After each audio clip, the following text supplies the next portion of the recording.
Hello, I am Disbrew, and we start with news that Sony expects to phase out the PS4 entirely within the next 3 years, which is kinda crazy to me considering how old the PlayStation 4 actually is. At this point, the device will be going on 12 years, which is an absolute lifetime for any gaming console. Although I doubt that this was ever Sony's intention to begin with, considering people actually want PlayStation 5s, they just can't get hold of them, and apparently that demand won't even be satisfied until at least 2023. Although Sony still think that PlayStation 5 will be their biggest ever platform, despite the difficulty that people have had actually getting their hands on one. The other interesting information came from a business report that was released by Sony, which actually showed the breakdown of releases across platforms going from 2019 into the future. You start with 2019, where 90% of all first-party titles were released on PS4 and just 10% on PC. Then in 2022 to 2023, you're expecting 30% on PlayStation 5, 40% PlayStation 4 and 5,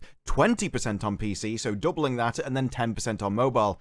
And then their expectations for 2025 to 2026 are 50% on PS5, 30% on PC, and 20% on mobile. This is in line with the noises that Sony has been making in the past, that they no longer just want to stay on PlayStation anymore, but they want to spread out into more devices like PC and mobile. And we've seen evidence of commitment that from both hires within the company and other acquisitions they've made, such as Bungie. But Sony have now come out and said they want to triple its PC gaming revenue just within the next 12 months alone, saying that close to half of PlayStation games will be available on PC and mobile by 2025. And if you look at just the growth in their revenue in PC alone, they started at 35 million, moved up to 80 million in the 2021 financial year, and then this year they're looking to move that up to 300 million in sales. And Sony president Jim Ryan said that it's certainly the case that we have restricted ourselves to a rather narrow portion of the gaming market. By expanding to PC and mobile, it must be said, also live services, we have the opportunity to move from a situation of being present in a very narrow segment of the overall gaming software market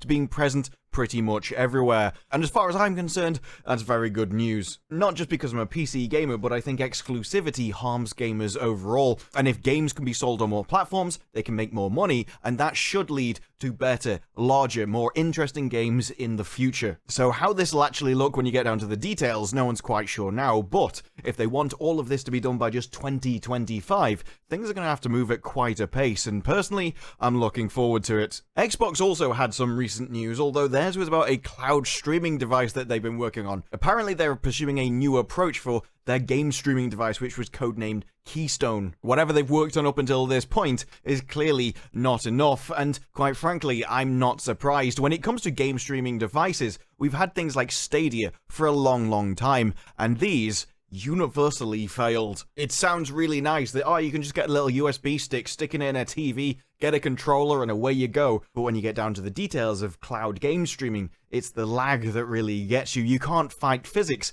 and so ping is bad enough. But when you have ping between you and the computer you're playing on, that can really hurt the experience. And it's one that not a lot of people want to do, especially when you're looking at sort of £90 just for the tech to do that anyway. There's definitely use cases where this kind of thing is useful.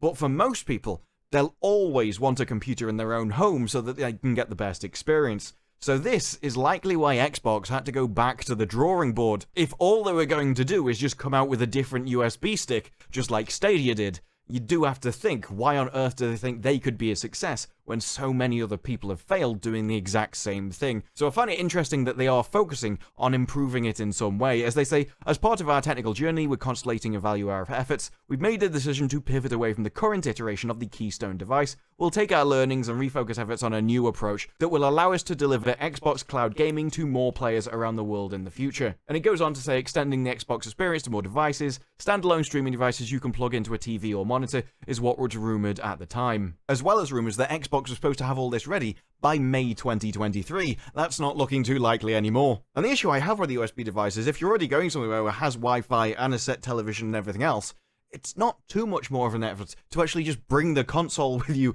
in the first place. Surely there might be issues where people are traveling a lot and that kind of thing, but then they're more likely to have something like the Stream Deck or the Switch themselves and make it even more redundant. Personally, I could see room for a device like the Switch or the Stream Deck, but without the actual processing power inside it, so it was a lot cheaper. It was basically a screen and controls. That way you wouldn't need a TV, but you could also plug it into a TV if you wanted a bigger screen. This would allow more flexibility than a USB stick, and also wouldn't require the price of something like the Stream Deck. If you could nail that, I think there's room in the market for it, but it still strikes me with the fact that they've got cloud streaming and just want to sell it to people, even though nobody's particularly a fan of it because they've just got their own hardware. I don't know, maybe I'm wrong and in the future game streaming will take off and be major news, but for now I just don't see a path to actually getting there. But maybe Xbox's new device, whatever that eventually turns into, could change my mind. If you look at the contenders for the biggest gaming failure of last year, I think one of the forerunners in that has to be Battlefield 2042, where the devs have now said we're on a mission of restoring trust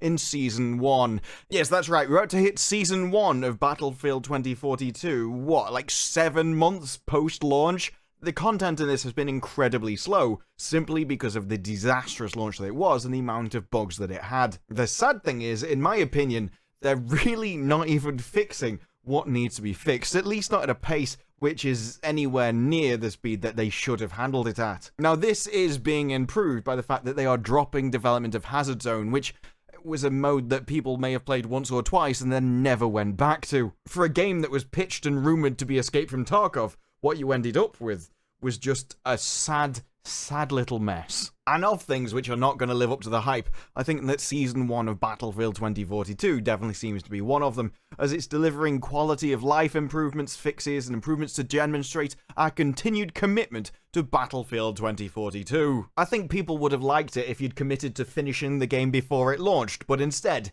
here we are. And a lot of the actual issues, for me, seem to be that the developers don't even realize what the problems are. The fact that the maps are simply too big. So how did they handle that? Yes, they decided to get rid of the 128-player mode. And now they're saying it's because it helps the flow of the map, but let's face it, it's just a player population problem. At this point, Battlefield seems to have settled in at around about 2,000 concurrent players, and it's been like that since roughly March. So they've stemmed the flow and they've at least got a stable player base. It's just nowhere near as high as it could have been if they'd actually released it finished. Another controversial element was specialists, which they're not moving away from. You can expect changes to the animations and voiceovers, and that's about all you're going to get. But when it comes to content, you'll get a new map, new specialist, new weapons, vehicles, and the introduction of the Battle Pass. Because that's what you want when you've got a low population and you're still fixing your game from launch. Yes, you want to add a Battle Pass in. Now, they will at least do the Kaleidoscope map update, but quite frankly, I think by this point, 7 months on, I would have wanted all of the maps to be entirely overhauled. The problem with the maps is they're simply too big, there's too much empty space, and they just need to get rid of the empty space. They could have done this so fast, and yet they just haven't bothered, and that will forever remain the problem for me. This was a game that I really enjoyed. It's just, once again, the developers do not do the work at the pace you would expect when the problems become obvious. And for me, the fact that people actually played those maps in the development team and didn't even realize that it was just a running simulator and the only fun parts of the game were when you're actually at an objective and everything in the middle was boring, so should be cut, that is what will amaze me about that launch for all time. After an extremely troubled launch, it's looking like CD Projekt is beginning to have enough of Cyberpunk 2077, as it's now looking like Cyberpunk will only be getting one DLC expansion compared to the multiple that were talked about previously. Speaking at a financial Q&A, they said that the Cyberpunk expansion is the last project based on the Red engine, and that any further product will be on an Unreal Engine, and this obviously includes Witcher 4, which is going to be on Unreal Engine 5. Now, this is unusual because The Witcher 3 had 2 expansions of their own, and CD Projekt have spoken about releasing multiple expansions for Cyberpunk 2077 before as well. But I bet at that time they didn't think they'd have this much work to do in just fixing the game in the first place, and a lot of the time that was going to be spent on the expansions was probably just put onto actually working on the base game itself. Personally, at this point, I think Cyberpunk 2077 has reached a time where the rage has died down a lot, and people no longer really think about it that much. I'm not really sure how much interest an expansion will get. People will probably check it out, but are they hyped for it? Not me personally. Witcher 4, though, I'm sure that'll get a lot of attention, and that is what CD Projekt need at the moment. They need a win to win back their reputation. CD Projekt's 2077 certainly traded off that reputation. Personally, I think Cyberpunk 2077, though, used up all the goodwill they'd built up from previous Witcher games. And quite frankly, they're gonna need Witcher 4 to come out and be absolutely stunning to try and get their company back on the track that they were, if they want that reputation that they did once have among gamers as sort of the special little darlings, the developers that would treat gamers right, because at the moment that reputation is certainly tarnished. But let me know your thoughts of any of the topics down below. Like the video if you like the video, subscribe, more videos like this in the future, and I will see you in the next one. Bye bye.